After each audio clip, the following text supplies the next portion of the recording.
Hey guys, it's Mark, Michelle, and we are here for, I don't know, this might be episode 40. Oh my goodness, it might be 40. or 41 of This is Mark and Michelle. And Michelle's checking. Mark had to go to the dentist this week. And Yeah. how was that kind of pain in your new body? Well, to be honest, as an autistic person, I didn't feel pain much. My worst pain was, however, when I was autistic, was an abscessed tooth. And that was horrible. I mean, I had appendicitis, broken jaws, and this type of thing throughout my whole life. But the worst pain I ever felt as an autistic person was an abscessed tooth. Well, yesterday I went to have a crown made for one back molar, and then another a mercury filling taken out and replaced with a more modern filling. And dude, You didn't make it. that was like desperate attempt to get up here, but You didn't make it, mister. yeah, all right. But so having the crown made and having the tooth filled in, quite a bit of pain. It was quite a bit of pain. In fact, I should say, more interestingly enough, to this new non-autistic brain, it was the most memorable pain I've had. Why do you think there's the difference between the Aspie brain and the... We can talk about it's wired differently, but the truth is, I think it's wired differently. An autistic brain is wired differently because it hasn't ever gotten the proper nutrition. There's probably undoubtedly there's heavy metals in there. Looking at scientific studies from the past few years, they show that autistic brains have lots more heavy metals in them than neurotypical brains. So I think that it's wired differently because it's been affected differently by its environment. And now, why do I think that? It's possibly because you have genes for autism that predispose you to it. And what I mean by predispose is you're set up to have or to set up to maybe regress into autism because of those genes. Now, not everybody has those genes. And since we're talking about this, I'll make a quick thing about vaccines. Vaccines, I think, are a serious contributing factor to autism. I don't think it's the only factor in autism, but I think it is a big contributing factor to it. And so, yeah. Except when I pull his tail. Right? So, one of the kitties is back there chewing on wires behind one of the computers. But anyway, so I think vaccines are a contributing cause. So all of those things damaging a new brain, a brand new infant baby's brain, yeah, I think it's very possible. And I saw one viewer, thanks for showing up. And so anyway, I think the differences are differences in wiring, but also differences in nutrition. If a child doesn't get the proper nutrition, they don't grow up as healthy as they could be. And I think that between a messed up gut and a messed up brain and toxins, insecticides, pesticides, and everything else, radiation, all the things that we get in our environment, sure. I think that's really the difference between an autistic brain and a neurotypical brain. Now, do neurotypical brains have their issues? Absolutely. But I won't go into that because that's a whole nother maybe 9 episodes of This is Mark and Michelle. But anyway, you were asking me? So you'll have to help me remember what I asked you. Okay. Well, you asked me just now what you thought the difference was between an Aspie brain and neurotypical brain. Right. Well, and I think the difference is that the nerve endings aren't firing correctly, and there are things interfering, heavy metals, right. Damage caused by pesticides, a backed up liver, a damaged gut, that type of thing. There is a good reason why the gut and psychology syndrome diet works, because when you heal your gut, for the most part, you heal up everything in your brain. Unless your liver's backed up, and then you have to head over to medical medium. Right, because you need to clean out a liver, which is doing you a favor by holding in all the toxins you've been ingesting. Ingesting. Why not? Because there are metals in foods. There are pesticides in foods, herbicides. So yeah, There's radiation in foods. radiation in foods, Microwaves. especially when you use microwaves. Well, they irradiate some foods to kill bacteria. Yeah. So for those of you who didn't know that, radiation is used in food preservation technique. So, So I wanted to know why you wanted to get out of autism. truthfully, Was it a conscious decision? it was a decision I made over a couple, well, probably about 2 or 3 years, to be honest, because I always was interested in people, and I wanted to learn as much about people as I could, which is why I got an anthropology degree. And I always liked culture. I always liked archaeology and that type of thing. I loved languages and linguistics. I loved that stuff. And so I was interested in communicating with others. But the thing is, I found I had issues in communicating with people and them in communicating with me. And that confounded me. I'm like, look, I'm human. Why am I having trouble communicating with them? And why are they having trouble communicating with me? See, communication is a two-way street. Just because somebody says, hey, viewer, how are you? Welcome. Just because somebody thinks that their viewpoint is the only viewpoint, they're not communicating. They're not even attempting to understand. And me, I wanted to understand other people. I knew there were other viewpoints, even though my autistic brain tended to limit me in that. But in seeing the other viewpoints. But when did you figure out that your autism was limiting your view? Only after I started to find out what autism actually was. And what I mean by that is this. Social interactions are difficult in autism. And because of that, that's not the fault of the person with the autism, and that's not the fault of the NT. No one's fault. It is what it is. It's autism. And when I realized I was having trouble with social interactions, when I realized realized that with my autistic brain, you had to communicate to me literally, then I started to realize, wait a minute, I'm limited by this. I'm limited by my autism and how well I can communicate with others. Now, and because of that, I thought, wait a minute, is this limitation in communication what has been causing me all my trouble? And I realized that yes, because I'd always heard that there's all kinds of other forms of communication besides verbal. And then I started hearing something about implicit communication, which was the meaning underlying the words. No. Any of you folks out there who are autistic and thinking that the meaning is only in the words, you have no clue. 93% of the meaning of words is something that is not literal. And I'll go even further than that. There is a whole nother level where NTs use their intuition to know what the other is talking about just by a look from their eyes. They may not even move their hands, but from a look from their eyes, you can tell what they mean and you know exactly what's on their mind. That has happened to me. I couldn't do that when I was autistic. I can do that now. Did that automatically come on, or did you have to learn to use that? That automatically came on, but I had to fine tune. Hi, Heather. Hey, Heather, how are you? I had to fine tune, with your help, using it, because I wasn't perfect at it. I was good, but what Michelle helped me do is we watched 2 movies specifically. Moonstruck with Cher and Nicolas Cage. And we watched When Harry Met Sally, Billy Crystal and Meg Ryan. And I remember those movies from when I was in my early 20s, and I had seen them. Did they make sense to you? They didn't make sense to me when I first saw them. I just thought it was a girl-guy thing. No big deal. All right? When I saw them in 2016, after I'd been on recovery for more than 3 years, they meant there was far deeper meaning in those movies for me then, when I saw them in October 2016, than they ever had meant for me before. That was before the medical medium diet, so I bet now it would be even more. Probably. And so it was absolutely fascinating to see the interactions between a man and a woman who, well, it's funny because both of the movies are about people who are in love but don't want to be in love with each other. Right. So it's complex.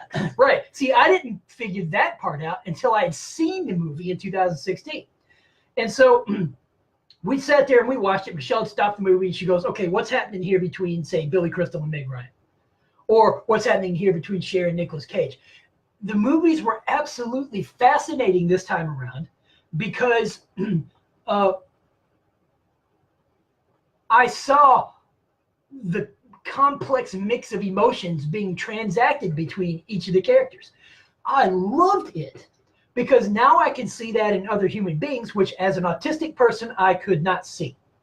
That is the crux of autism. Social interaction, you are impaired from engaging in fully understandable social interactions.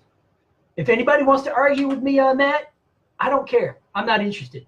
But I know that for me, that was what the problem was. So when I started healing, recovering from autism, being able to actually communicate with people on a level that I didn't know was possible makes this life so much more fun. That's awesome. Mm-hmm. It is, because now our relationship is far stronger than it ever was. And well, it has layers now. It has layers now. It was very surface oriented. It was extremely external. And Heather, that is an amazing game. There were even more amazing games that we've written about here and there in the past, which we actually need to put that, well, it'll be 2 chapters. The games that the emotional and cognitive gains I got on the GAPS diet, and the emotional and cognitive gains I got on the medical medium. But it was amazing because I actually enjoy people now, and I can tell people enjoy me. I can see the personality behind surface behaviors. And that is fascinating to me because there was a woman I worked with who was very difficult to work with. But after I started losing the mind blindness associated with autism, I started to see the personality under her rough, challenging exterior.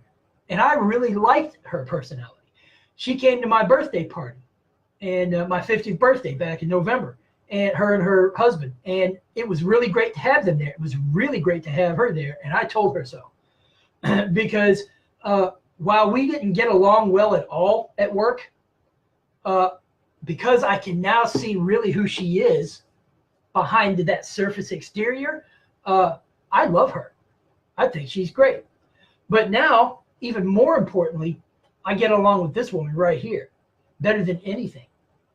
And I know that she loves me now. And I know that she's always tried to support me throughout this whole autism thing and through all the recovery. And I realized that I did the same thing for her in a more demonstrative way.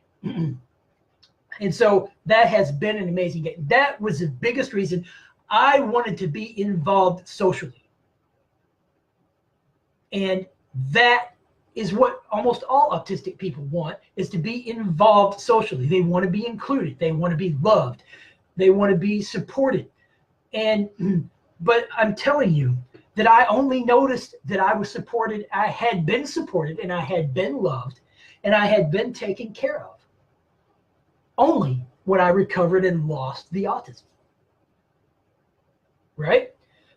So the biggest reason I wanted to recover is because I wanted to fully engage with the world. That really is the biggest reason. And now I'm doing that. I'm helping other people help their children do that. There are mothers that we know who have recovered their kids so far that you'd never know that they were autistic. Most people have told me, oh my God, you were? Because I never would have known. That's true. Now, most of the people who say that don't really have autistic loved ones in their lives. But I have come across some people who have had autistic loved ones in their life, and they see me and they're like, wow, you've really come this far. I said, yeah, absolutely. So I'm not minimizing anybody's experience. If you're autistic, I am not minimizing your experience. I'm not telling you you're wrong, anything else. You are who you are. But me, right? And I make my choices in my life, right? I am the author of my life. So I get to make my choices, right? And what led you to the choice to try a diet? Well, see, I didn't know anything about diets and autism and the possibility of recovering from autism until you brought the information about the GAPS diet to me back in July of 2013. And we had just dealt with a miscarriage. And well, it was a stillbirth. It was just different because it was almost full term. It was. And we had 1 week to go, and he died the first day of the last week. And so she had been dealing with that grief for a couple of months already. And so in my ASPE understanding, my autistic understanding of love, what I did to demonstrate my love was I sat across from her all day, every day for 2 weeks so that she could talk and that she could bring it out and that she could get through the grief that she was dealing with. Now, we had other tools that we've worked with since then, which really helped, EFT being the amazing one. From the beginning of it. She did. And so that really helped. And but we loved each other through that. And so a couple months later, she had happened to hear about the GAPS diet. She brought the information to me, told me what it was about. And I thought, I wasn't even looking for anything. I didn't know that you could get rid of autism. I thought it was hardwired, just like everyone else. To be honest, it was the miracle that most people are seeking in their lives. They really are. And that's what this was. She brought the GAPS diet to me. And for those of you who don't know what the GAPS diet is, the GAPS diet is mainly a meat broth-based diet with large amounts of fat, chopped raw garlic, and probiotics, probiotic foods, and then probiotic supplements. Well, I had gone to culinary school, and I have instructed people in cooking here and there, and so I'm an excellent cook all the way around. And so doing all that meat broth and that kind of stuff was not a problem for me. That was easy. I could do that. So she told me, well, that's what we have to do. So we jumped in cold turkey.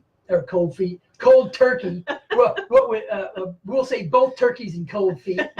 And we just kept going. And it really made a difference in our lives.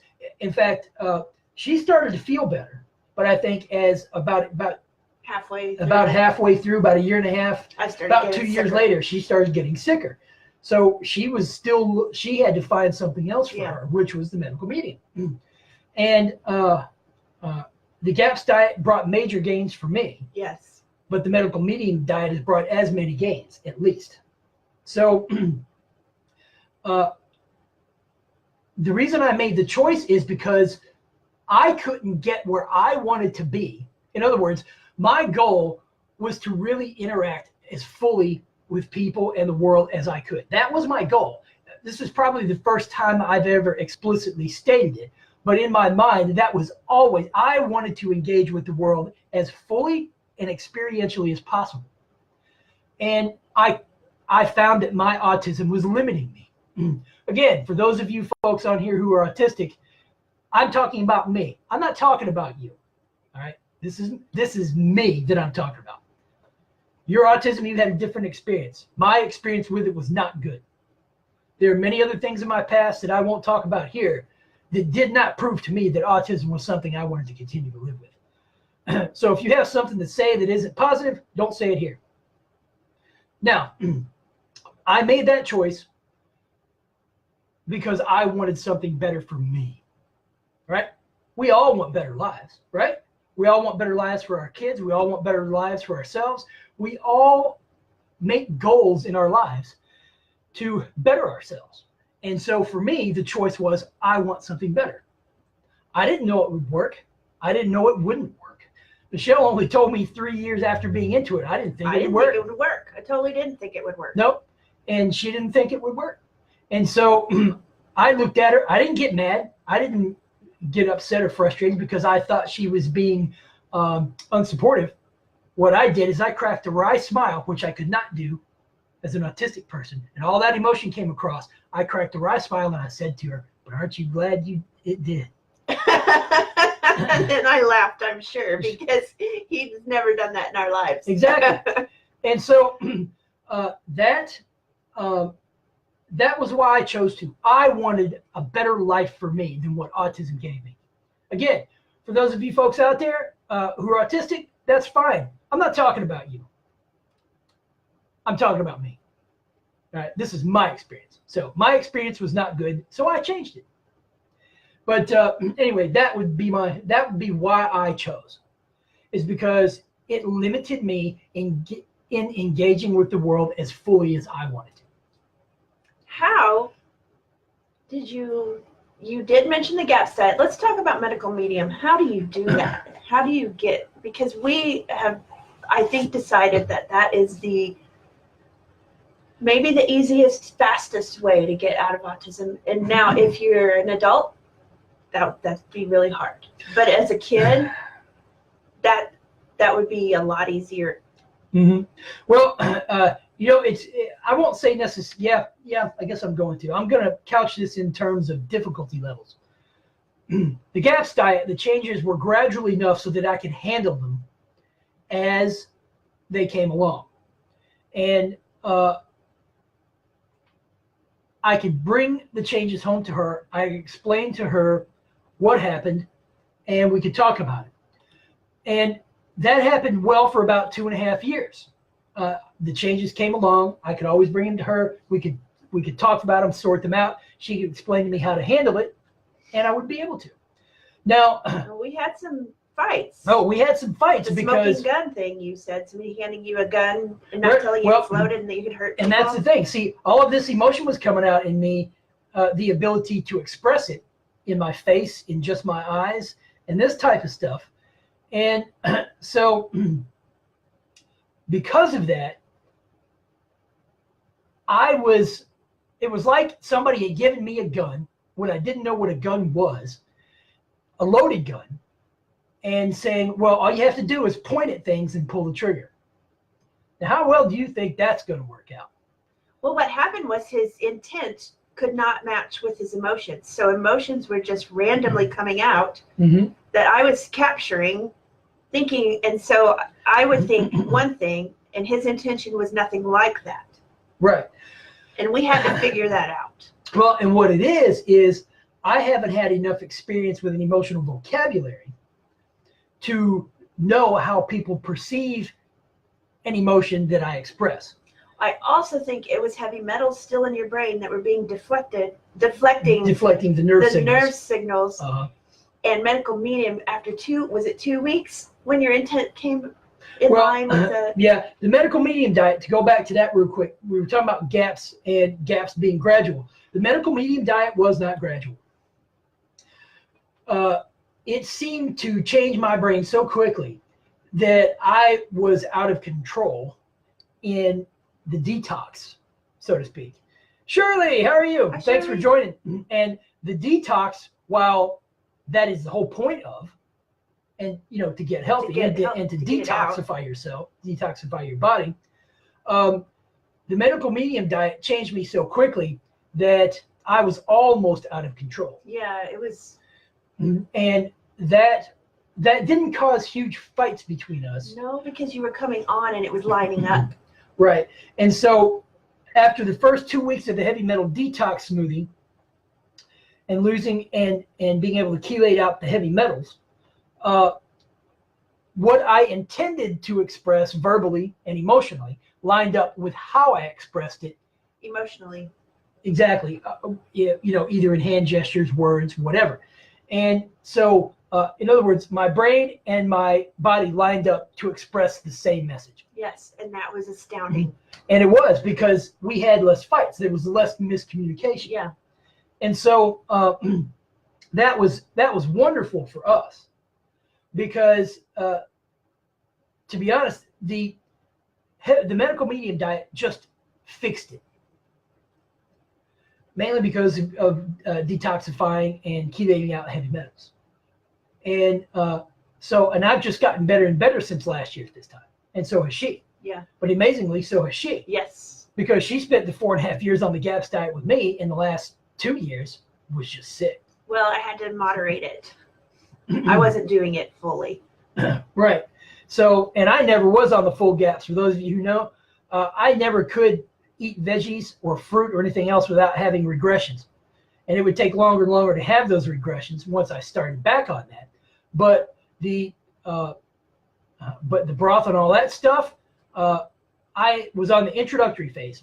Broth, meat, fat, fermented dairy, and probiotics, and raw garlic for 18 months. That's all I ate for 18 months. And it's hard. Yeah, when I first started the GAPS diet, I was feeling so good, I just wanted to keep going. Right. And I've seen that happen with kids. Yeah. In the past few years that we've been helping people with this. Mothers will start their kids on a diet, and all of a sudden the kids will be like, oh, more, because they're feeling so good, they want to keep going, and they do. Yeah. And you know what? They heal.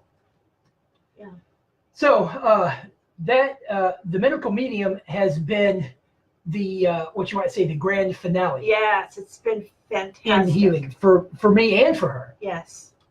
Because she's never felt this good. She used to couldn't work 5 days a week. Now she's working 5 days a week. 5 days this week at school, and then all my 3 days we're home. 3 days teaching. She teaches at home at night.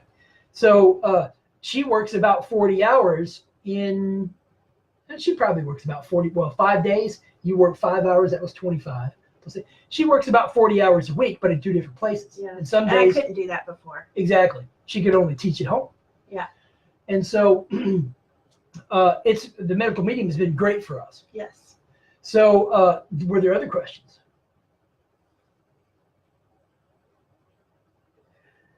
No? Are you happy? Oh, most definitely. Someone who questions my happiness doesn't know anything about me. And I mean nothing. I see a third viewer has joined. Thanks for being here. And so as far as happy, absolutely. You kidding? Why? Autism. Why? Yeah. Because now I know that I am an integral and accepted part of where I work. I know people like me. People want me to help them out. People want me to be there. And I can tell that. I don't have to guess. Like when I was autistic, I'm not sure if this person likes me or not. How do I know? Yeah, I know now. Just like that. But I also know when people are just having their own problems, and I don't need to take that seriously. Hey, Lynn, thanks for joining. Hey, Lynn. And so now I know when people like me. Just so you know, one of our good longtime friends is on. She just joined us. And thanks for being here. And so the ability to know what another person is feeling helps me know how to interact with them. Just like that. And that makes me happy because I want to know other people. I mean, people who are interested in that. I mean, you're going to find people who aren't, but so big deal. But people who are interested, people who want to get to know me, I'm fine with that. I love it. Will you tell me about the first time you noticed someone liked you? Yeah. First time I noticed someone like me, and I think this was about 2015. Late 2015 or early 2016. I was working in the grocery department at the Whole Foods I work at here in Oklahoma City.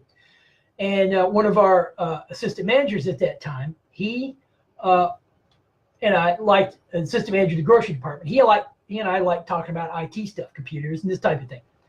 And I happened to be coming in one day, and he's standing in front of one of the sets of shelves. And I walk up, and I immediately see his face turn towards me. His eyes focus on me, and his face light up. Now, everybody will say, well, how does that tell you that someone likes you? Easy. Usually when you talk to somebody, they're going to turn towards you, and they're going to turn their face towards you. But when they like you, their face lights up. How do I know? Because I've seen that happen time and time and time again with people that I work with. One of my bosses, the boss who originally hired me when I was still autistic, long before I knew anything about recovery, even 2 weeks before I had my diagnosis. She recently said, "You've become a more cheerful, friendly, interactive person." And that woman, that particular woman, is very aware. And we love her. yes, we do. And but she got him through work. She did. And there's been a few other women at the store who have acted as mother for me. Yeah. While I was recovering. And one of our assistant store managers and one of our departmental managers, the same one I was talking about a minute ago, who originally hired me. And then I've had numerous friends who've been willing to answer social questions for me as I've recovered. And what was the question you asked this week? The question I asked this week: how do you know when you like something? Now, can you answer that? Yeah. See, if you can answer that question, that's awesome, because most NTs don't need to think about that. You just know. Yeah. You know, and I'm learning to just know too. But anyway, I would like to say thank you for interviewing me. And we're going to have to start talking about your health and how it's gotten better too, because see, here's something that has happened now with my recovery. In any relationship, there is an established dynamic. And when one person changes, the entire dynamic changes. And when it does, the other person either has to change or leave. She has never left. And so as I've changed, she's changed. And it's been hard, because there's been times I have to change again. Yeah. Now, in this past year, she has changed so much that I've had to change. It isn't quite so much a big deal for me. And the truth is, it's because I lack all the emotional traumas around change. And so we'll be married 25 years in July. 25 years. And 19 of those years was with me autistic. But I'll say that 2018 was probably my full recovery year. Yes. So on my 50th birthday last year in November, I can probably say that I was completely healed of autism, recovered from it. So she and I have made it. But what's interesting is now we'll make it even better than we did for all those 19 years before. That's a good stopping point. Okay. Well, guys, we will see you next week at this same time, at this same place. At this bat channel. Exactly. Thanks. Bye. Bye-bye.